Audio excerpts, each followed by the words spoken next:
Okay, good afternoon, everyone.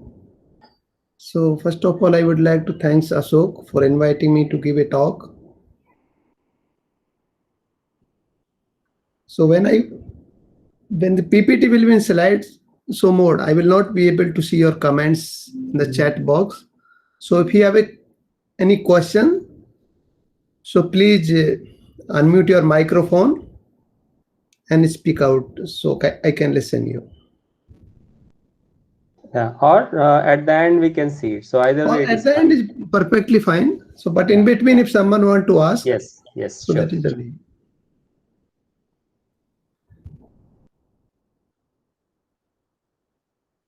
The title of my talk is Silicon Wet Bulk Micromachining, a choice of MEMS industry. So these are the outline of my talk.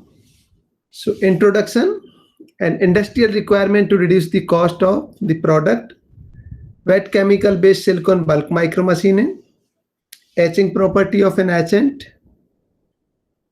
and how to tune the etching property such as etch rate, surface morphology, undercutting, and at last the parameters to be considered while selecting an etchant to fabricate MEMS component using wet bulk micromachining. So MEMS is just acronym of microelectromechanical systems are used in a wide range of area such as biomedical, telecommunication, aerospace, automobiles, and consumer electronics. So MEMS technology has been showing its potential to revolutionize consumer as well as the industrial product. This is just one of the example how MEMS has revolutionized telecommunication sector. So if you see in the childhood, I don't know whether these days, I don't think these days kids use this kind of technology to talk with each other to have the fun, because now these days even the kids have the smartphone. So now you can see the how we have gone from the, or you can say the journey of the from telephone to smartphones. So if you will see in the beginning, when Motorola launched the smartphone, it was quite bulky, so it was not possible to carry in the pocket. So we were carrying in the hand. So that time trend was how to reduce the size of the instrument. So we reached up to a very small size, so we were able to carry the mobile phone in our pocket. But after that, the requirement was the screen. So how to get the bigger screen so that we can have the all function on your smartphone.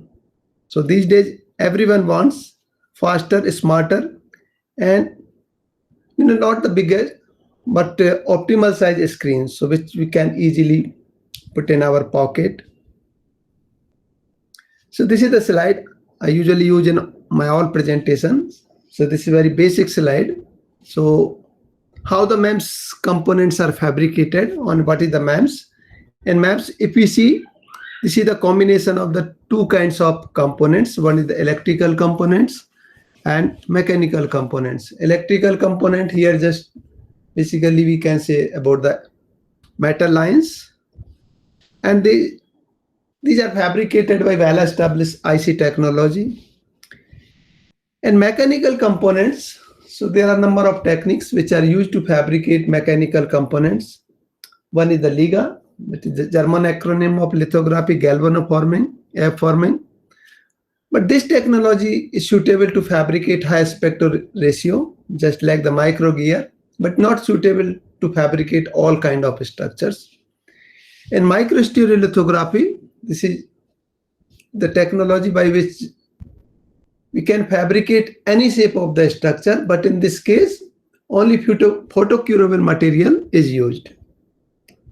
So this technology, microstereolithography, is suitable to fabricate any kind of structure using photocurable material. Third one is micromachining, which is the most popular or most widely used in MEMS industry to fabricate MEMS components. So it is further classified in two categories: surface micromachining and bulk micromachining. In surface micromachining, the structure are fabricated on the surface using the thin film deposition, and the bulk material like the silicon wafer or glass wafer, they are used as a support material. While in bulk micromachining, the structure are fabricated by selective removal of the bulk material. So in bulk micromachining, both thin film as well as bulk material is used to fabricate microstructure.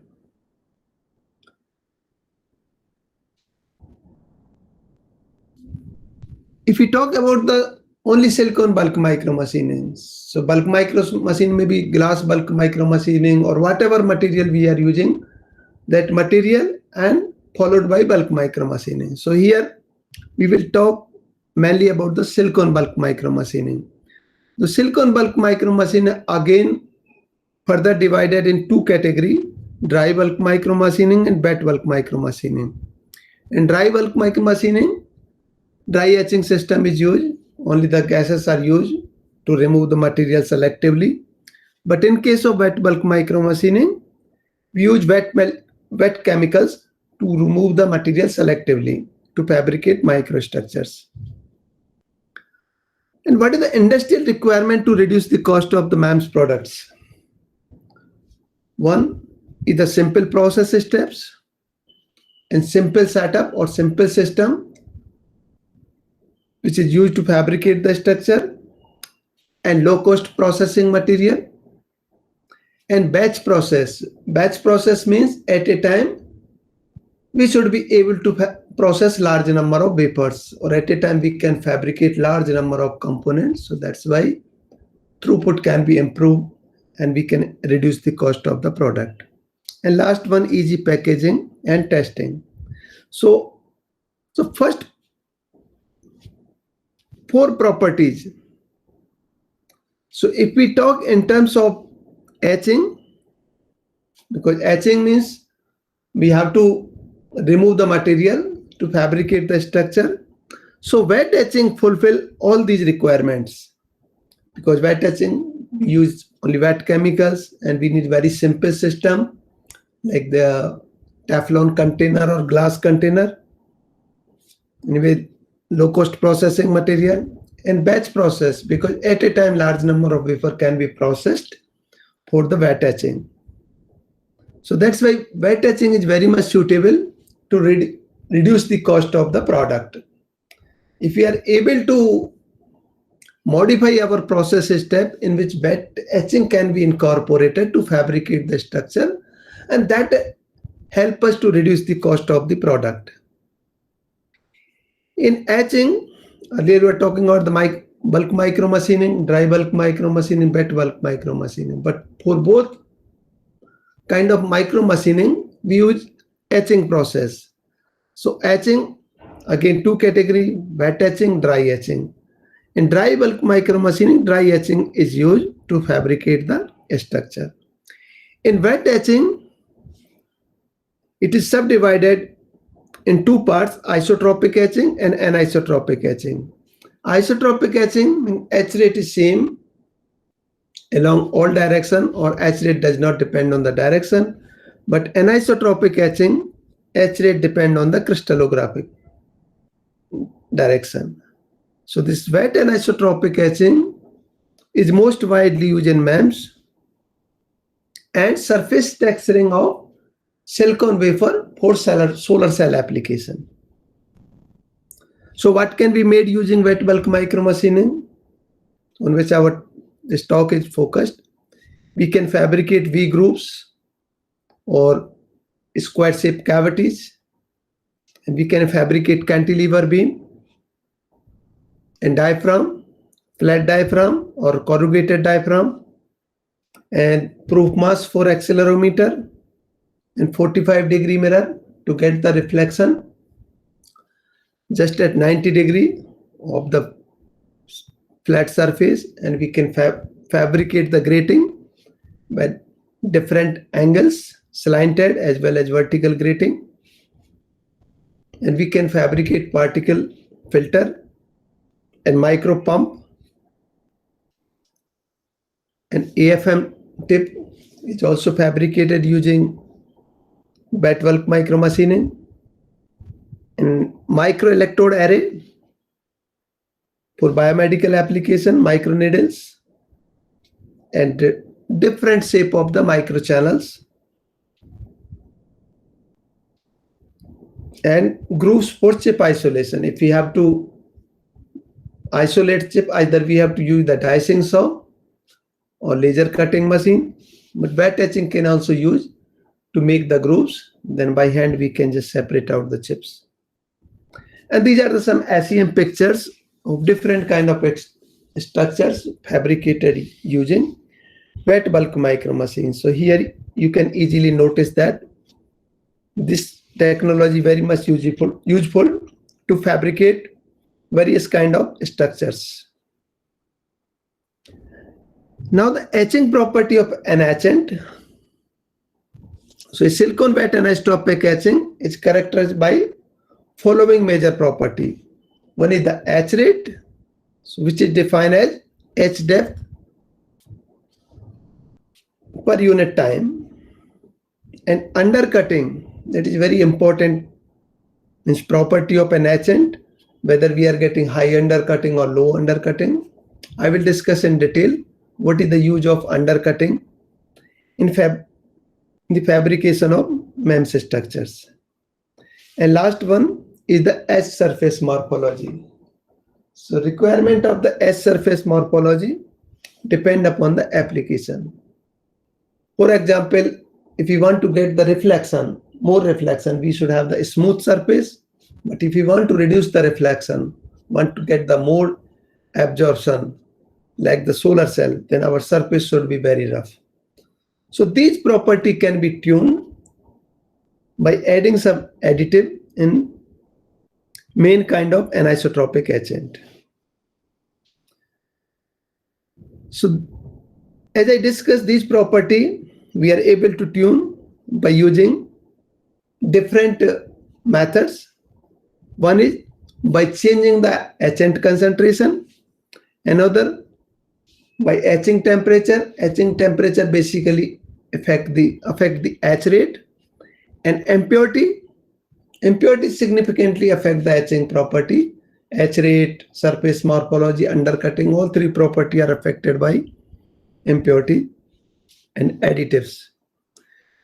So following additives are added into alkaline solution to modify the etching characteristic.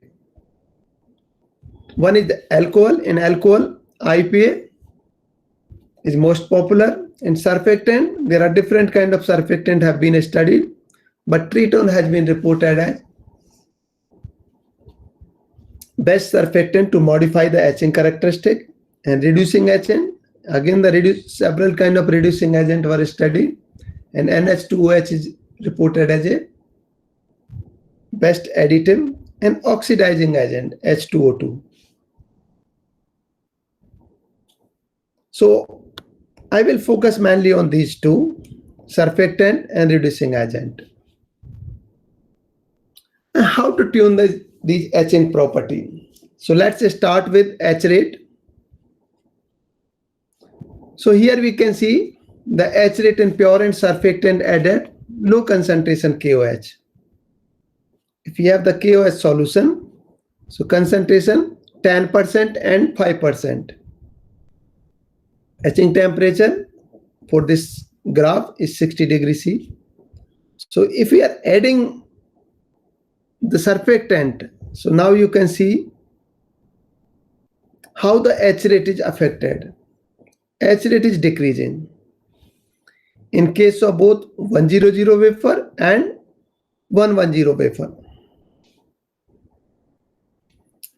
And etch rate in pure and surfactant at 25% TMAH. In previous slide we discussed about KOH. Now here 25% TMAH. So now you see here the etch rate of 100. If we add surfactant in different concentration from ppb to 0.1%, etch rate is not affected significantly. It reduced, but very less reduction. But H rate of 110 is significantly reduced, if you see here. In both cases, we are using the silicon wafer.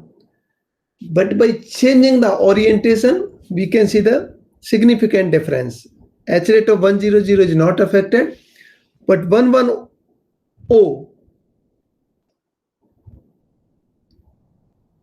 H rate of 110 is significantly affected, means it has gone to a very low level. Now, if we see the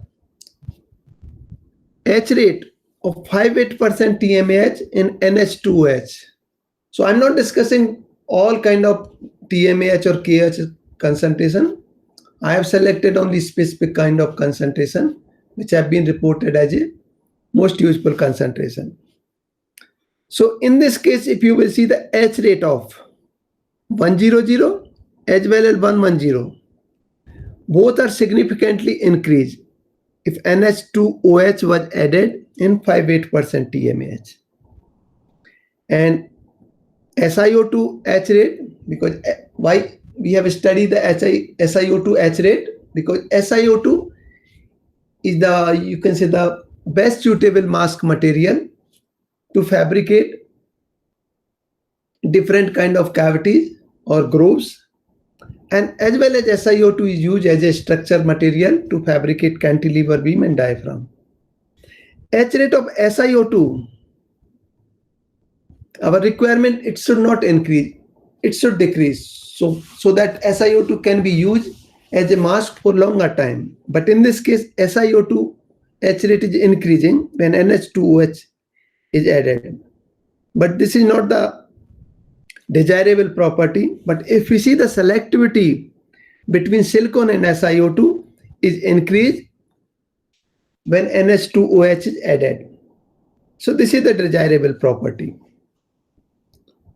Because if selectivity is increasing, so SiO2 can be used as a mask for a longer time.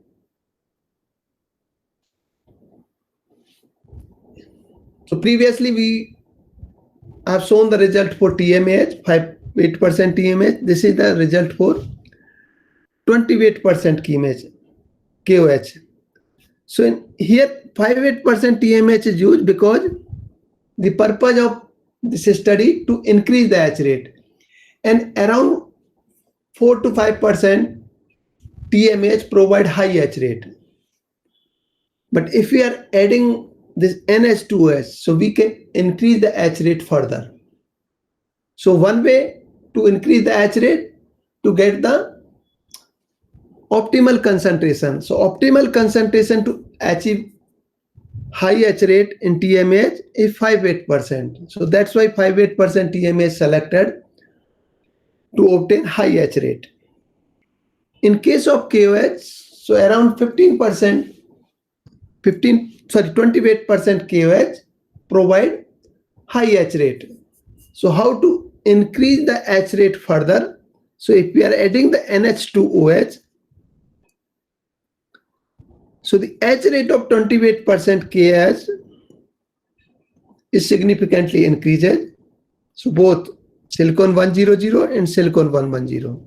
So H rate of 100 and 110 is increased in 28% KOH if NH2OH is added. Same SiO2 H rate is studied, and selectivity of SiO2 with silicon is studied. So selectivity is increasing when NH2OH is added in KOH solution. In surface morphology, in many cases, especially in MEMS, we need very smooth etched surface morphology.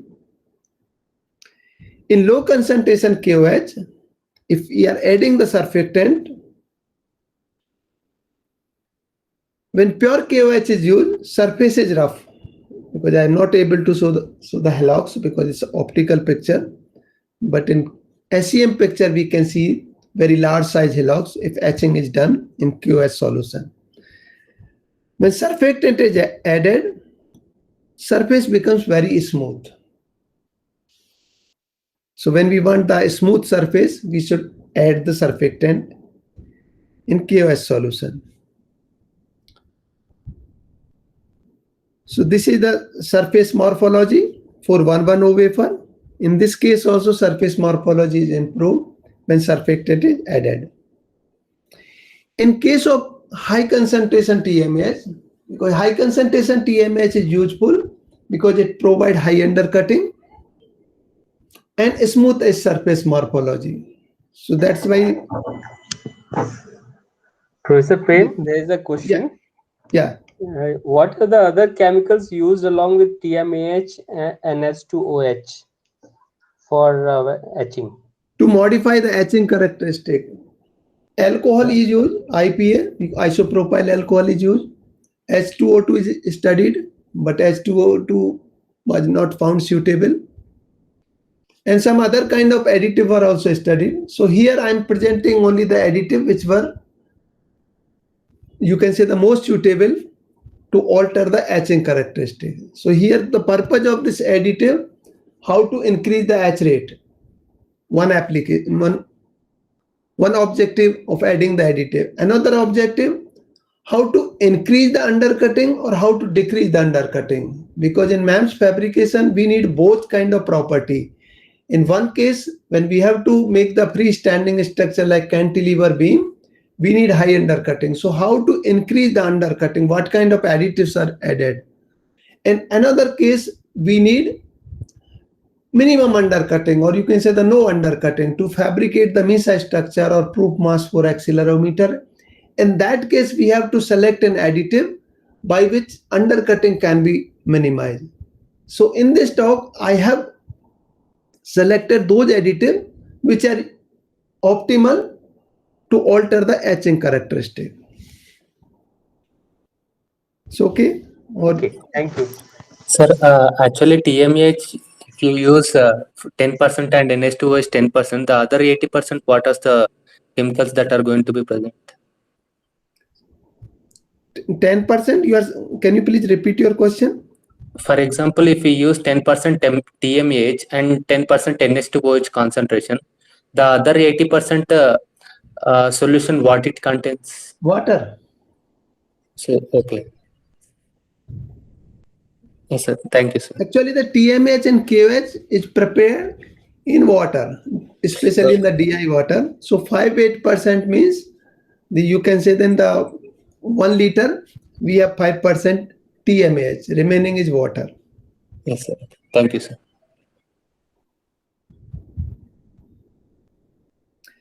So now if we see the effect of surfactant and different concentration TMAH, this is 10% TMAH and this is 25% TMAH. And 10% pure TMAH surface is with full of halox. You can say the halox, or you can say the inverted pyramids. So you can say the pyramidal structure. And 25% TMAH, surface is very smooth. When surfactant is added in 10% TMAH, edge surface morphology improved significantly. But in this case also, because surface was already smooth, so smooth is not affected significantly when surfactant is added. But what happened in case of the NH2OH, if we are adding in the TMAH, edge surface morphology 100 is improved, but still it is not very smooth like the surfactant added TMAH. But it is better than pure TMAH when NH2OH is added.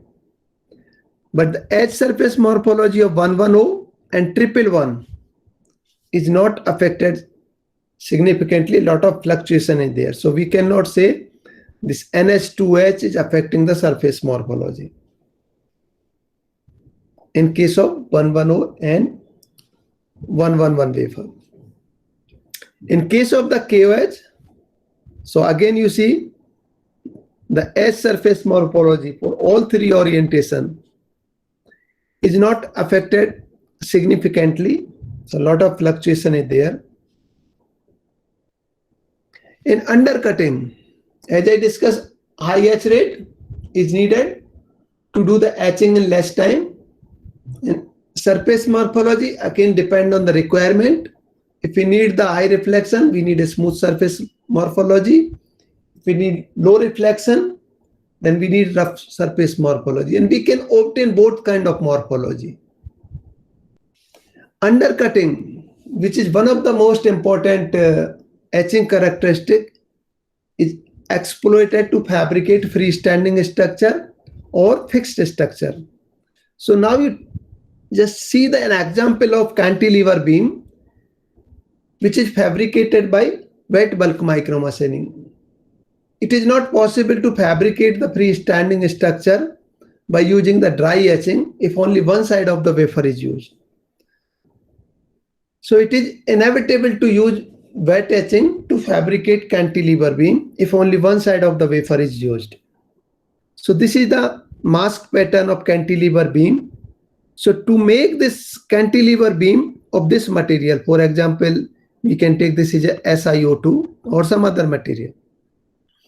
Now we have to remove the underneath material to make it suspended. So how to remove the underneath material? That is only possible if undercutting is there. So we have to select an etchant which can provide the undercutting. So here simply you can see, so what is the use of undercutting? So the undercutting is starting from the corner and it advancing. So slowly we are getting the release part.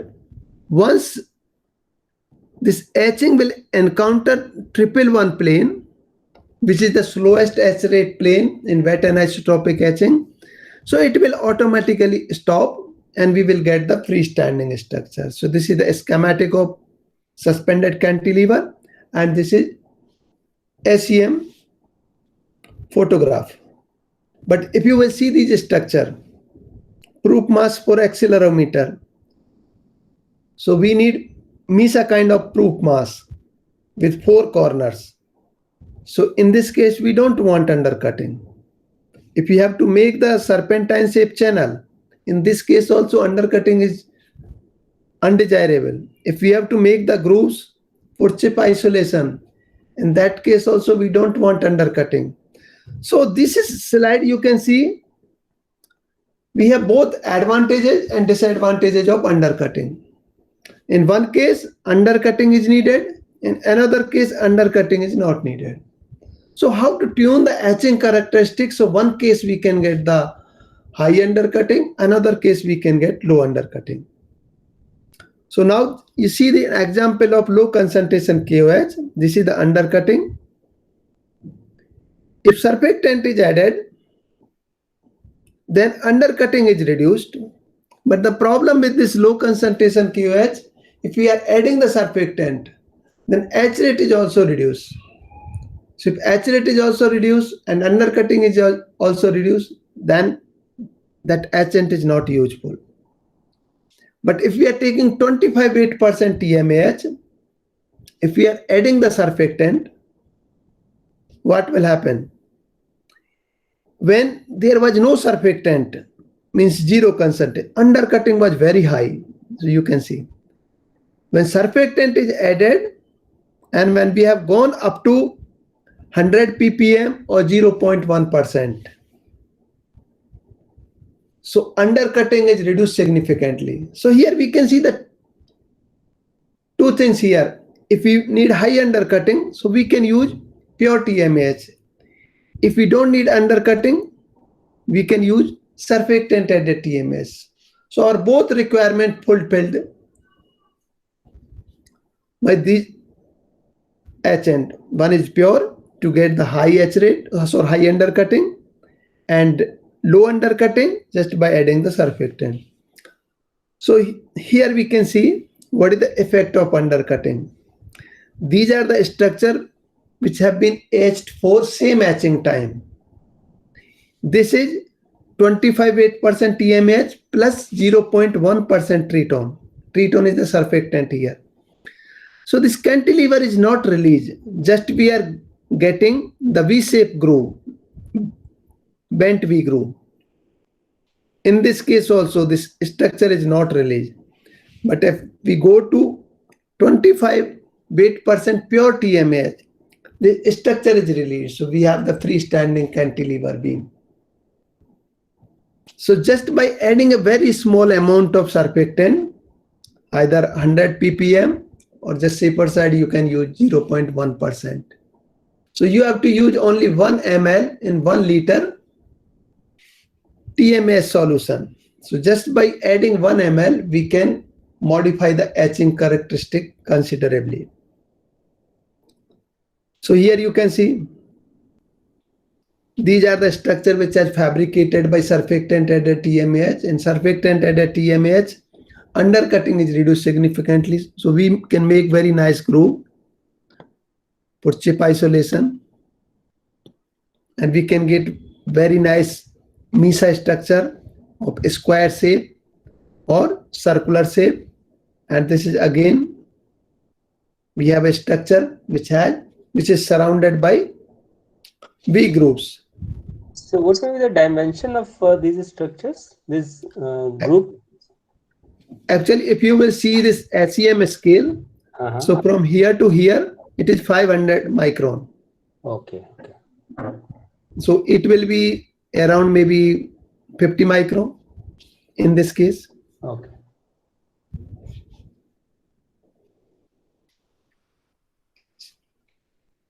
So now undercutting in pure and NH2OH added 58% TMAH. So in pure 5, another thing I would like to highlight here, if we are reducing the concentration of TMAH solution, undercutting is also reduced. So here you can say the undercutting is very low in 58% TMAH, but when NH2OH is added, so you can see the significant increase. So here it may be around less than 100, but here around 600 micrometer per hour. So undercutting has increased more than 6 times when NH2OH is added. Same, this is undercutting for 100 wafer, this is for 110 wafer. So because undercutting is increased when NH2OH is added, so this property can be exploited to fabricate freestanding cantilever. This is the T-shaped cantilever beam, and these are the cantilever beam on 110 wafer.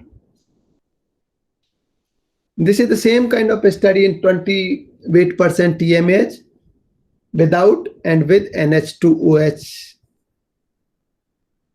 So in this case also, undercutting is significantly increased. This is without NH2OH and this is with NH2OH. So this with NH2OH, so we can use to fabricate freestanding cantilever beam. So now we're talking a lot about the undercutting advantage and disadvantage. Why does it happen when we are adding the surfactant? Why this etching characteristic are modified? One case no undercutting, another case very high undercutting. So just if we see the definition of the convex corner and concave corner, so this is the concave corner here. This is concave corner. And this is the convex corner.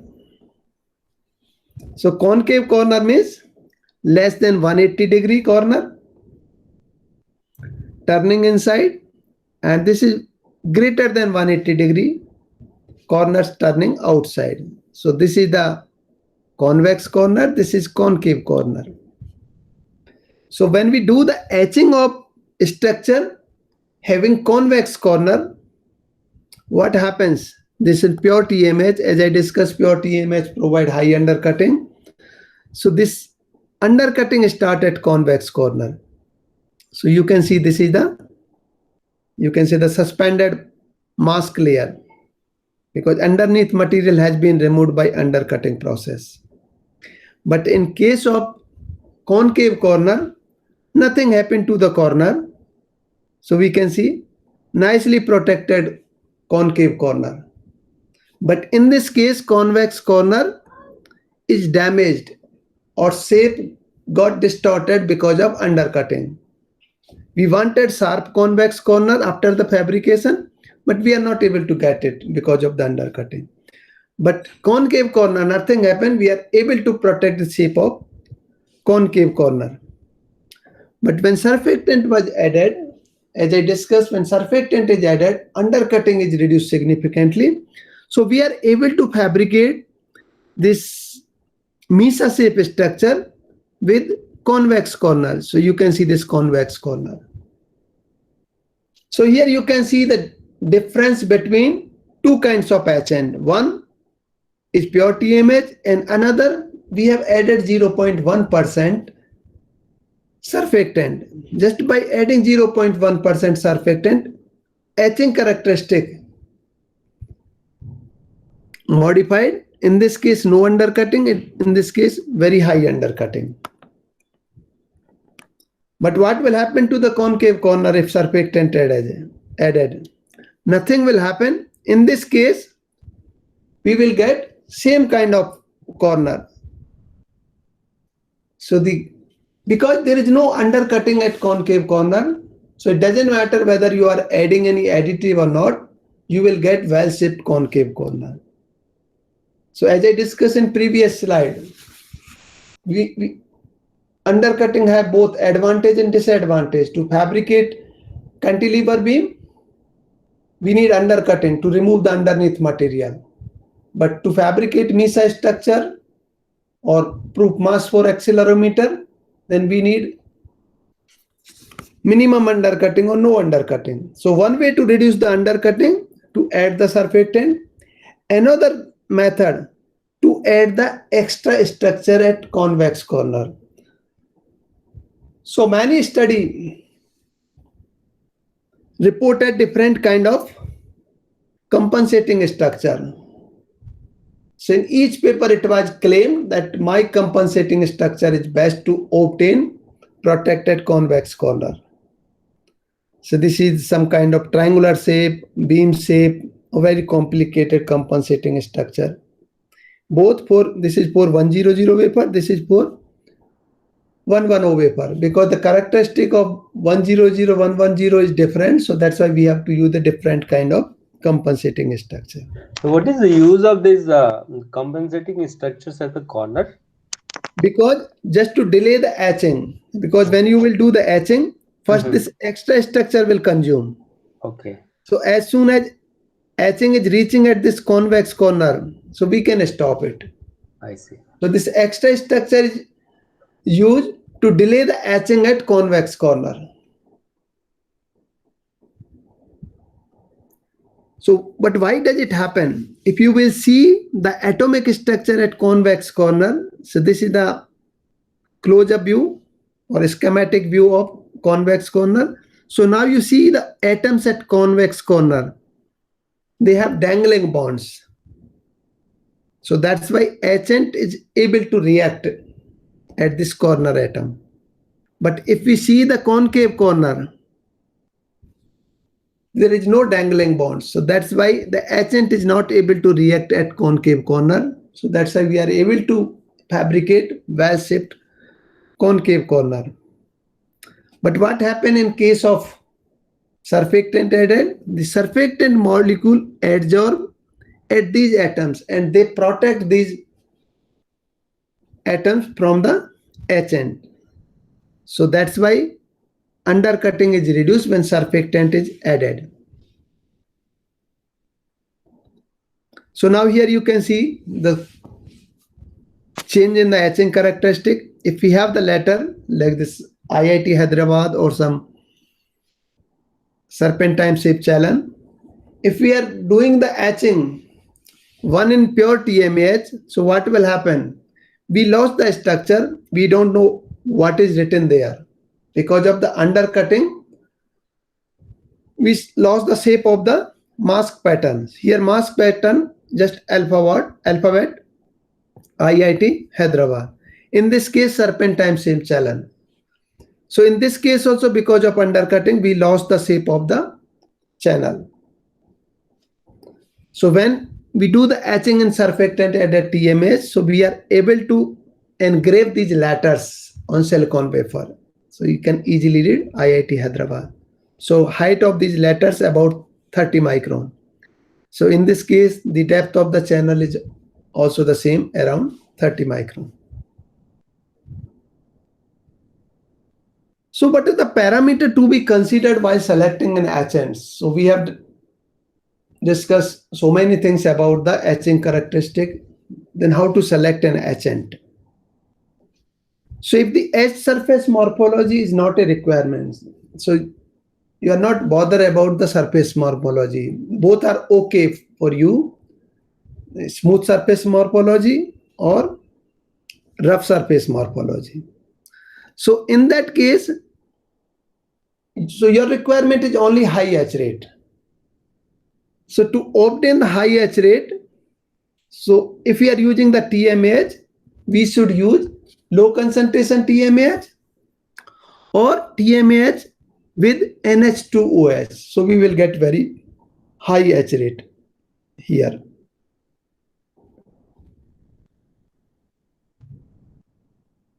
When surface morphology is requirement, you want a smooth surface morphology with reasonable etch rate. So in that case, you can use pure TMAH, high concentration TMAH. It will give a smooth surface morphology. But if you need rough surface morphology, then you have to use low concentration TMAH. So when we have to fabricate freestanding structure, freestanding means cantilever beam, is rectangular shape, T shape, or some kind of this serpentine shape freestanding structure. In that case, we need high undercutting. So what kind of etchant should be selected? We should go for high concentration TMAH or TMAH with NH2OH. When we need to fabricate 45-degree mirror, because it is not possible to fabricate 45-degree mirror using dry etching. If we are using the dry etching to fabricate 45-degree mirror, then we have to go for grayscale lithography, which is very complicated. So wet etching is very much suitable to fabricate 45-degree mirror.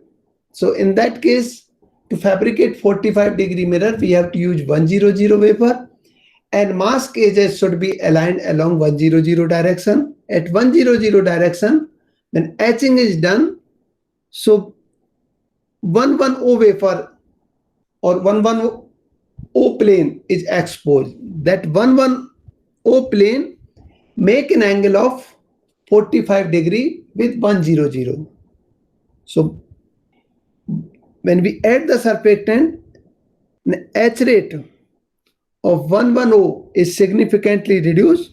So that's why we are able to fabricate 45-degree mirror. In case of the 110 wafer, if you have to fabricate the structure on 110 wafer, so we should not add any kind of surfactant, because the etch rate of 110 in surfactant added etchant is very low. So in that case, we have to use pure solution. Here, this is an example. If the etchant is agitated, or if you are agitating sample intentionally, or maybe because of vibration in the etching station, so what will be the effect? If there is any agitation, this undercutting is increased. So you can see this is the overhanging mask layer, here also at convex corner. Even you have used surfactant added TMAH, which minimize the undercutting, but this agitation, or you can say the mechanical agitation, increases the undercutting. So if you need to minimize the undercutting, so there should not be any kind of agitation to the etchant as well as the samples. And as I discussed, just by adding the extra structure at convex corner, we fabricate well-shaped convex corner. Many kind of structure have been studied. But out of this structure, this beam shape structure is best. So by which we are able to fabricate very sharp convex corner. So this is also, if you want to protect your convex corner with compensating structure, then we can select the compensating structure, whatever is reported in the literature. But I would like to recommend this 100 beam on convex corner. So now here you can see the difference. If you don't need any undercutting, because if no undercutting, we can fabricate many kind of structures. Because it was possible, undercutting was reduced by adding the surfactant. So this is the mask pattern here. These are the mask patterns. So you can see we are able to fabricate well shaped, or this etching is resembling the mask pattern. And this is just, I'm not going to the detail, but with the help of the low cost process, we can fabricate very complicated structure. So now here you can see very ideally sharp edges of gratings. This is the two-step etching with the help of low cost process in between. So you can see the structure here. These structures are very much suitable to fabricate corrugated diaphragm, and this structure may be single molecule analysis. Similarly in KOH, so following point should be taken into account by selecting the KOH solution to achieve highly smooth edge surface. High concentration KOH should be selected. If the undercutting at convex corner or rounded corner is undesirable, then we should add isopropyl alcohol in the KOH solution. In order to fabricate microstructure with perfectly sharp edges in corner, two-step etching with the help of low-cost process should be employed. So here you can see the same. This slide I have already shown you. So we can fabricate many kind of structure using wet bulk micromachining. How much time is there, Ashok? There around 10 minutes is there. Okay, so just I will go faster because this is just application of the wet bulk micromachining to fabricate the structure, and these are the two backbone structure, cantilever beam and diaphragm. So the wet bulk micromachining is suitable to fabricate these kind of structure can be exploited for different kind of sensing application. Like if we have the array of the cantilever beam, so it can be used as a smart nose. And this is, if we have the cantilever shape structure, that can be used as an energy harvester because we can harvest the vibration in the nature. This is the work which is done with Dr. Ashok Kumar Pandey. If you have a simple cantilever beam, so you will get the maximum deflection at particular frequency.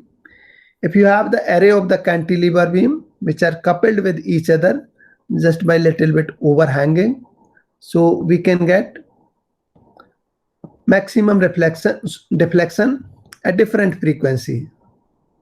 Just by making the single or the array of the cantilever beam, so we can increase the frequency bandwidth. Here this is again the coupling of the cantilever beam with coupling, without coupling, simple rectangular shape beam, and here we have the simple cantilever beam or uniform beam or linearly diverging or linearly converging. So if we are able to put the piezoelectric at the anchoring points, so these cantilever beam can be used for the energy harvesting. And that diaphragm can be used for the pressure sensor. And we can fabricate proof mass for accelerometer using wet bulk micromachining. And the diaphragm is widely used in RF MEMS for filter and antenna. And this is the microcalorimeter, which is fabricated over the top of the diaphragm. And this is again the thermopile structure over the diaphragm to develop the infrared detector. And these are the diaphragm with micro or nanoscale size holes to use them as a particle filter. This is how to fabricate the microphone. This is piezoresistive based and piezoelectric based. Both are fabricated on diaphragm. And this is the first device, commercial device fabricated by bulk micromachining. Still it is used in inkjet printer. But slowly inkjet printer are being replaced by laser printer. But still laser printer is more costly in comparison to inkjet printer. So that's why still inkjet printer in use. So in inkjet printer, this nozzle are fabricated by wet bulk micromachining only. So these are the some other kind of structure by wet bulk micromachining. And this grating with ideally sharp edges at different angles. 45-degree mirror, this I already discussed, which we can fabricate using wet bulk micromachining. And AFM tip. An AFM tip, it is generally fabricated on the SOI wafer. So just mask pattern is done. Then we are leaving very small size mask pattern when etching is done. So because of the undercutting, so underneath material is removed, then we will get very sharp pointed needle over this cantilever beam, and this mask will dissolve in the etchant. So these are the process steps used to fabricate AFM cantilever beam. And micro pump, these are the structure which we can fabricate using wet bulk micromachining. Just by assembling, we can fabricate micro pump. How does it operate? If suppose we apply the electric field between these two. How do we assemble this separately fabricated structures using the wafer bonding process? Okay. So if you are applying the electric field, so this, you can say the diaphragm will go up and this wall will open. When you will remove the external voltage, then this wall will close and this one will open. So this can be used as a micro pump. So these are the other kinds of micro pump fabricated using wet bulk micromachining. And another application, very important application, to fabricate the microneedle as well as neuron probes. So this research was inspired from the mosquito bite. So by using wet bulk micromachining, we can fabricate very sharp needle. If it is hollow, then it can be used for drug delivery, or you can say the painless drug delivery, because the width of the or thickness of the needle is very small. If there is no hole in the needle, it can be used as a neuron probe. And recently I published one book on silicon wet bulk micromachining. Only first 2 chapters are basic, which cover different kind of unit process, but mainly it is focused on silicon wet bulk micromachining, how to fabricate different kind of structure using only wet bulk micromachining. With this, thank you very much. Thank you, Professor Prempal, for the interesting talk. And now the floor is open for some question answer. Please unmute yourself and ask.